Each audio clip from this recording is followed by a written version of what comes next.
এই race wash কাশির সিরাপটা তৈরি করেছে ডাক্তার রেড্ডি কোম্পানি।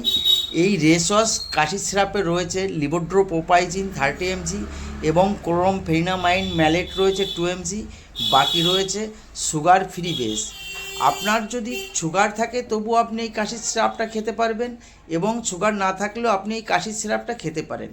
আপনার যদি গলায় অ্যালার্জির সমস্যা থাকে, বুকে কফ জমা থাকে, গলা সবসময় খুসখুস করছে, কাশি একদম উঠছে না, সব সময় নিয়মিত কাশি হচ্ছে, তাহলে আপনি অবশ্যই ব্যবহার করে দেখতে পারেন রেস ওয়াশ কাশির সিরাপটা।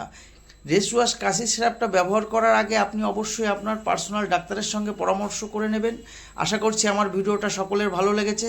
যদি ভালো লাগে অবশ্যই লাইক, শেয়ার এবং সাবস্ক্রাইব করবেন। আর এর সম্পর্কে সম্পূর্ণ বিশদে জানতে এই ভিডিওতে আমার বড় ভিডিওর লিঙ্ক দেওয়া আছে, আপনারা অবশ্যই চাইলে দেখে নিতে পারেন।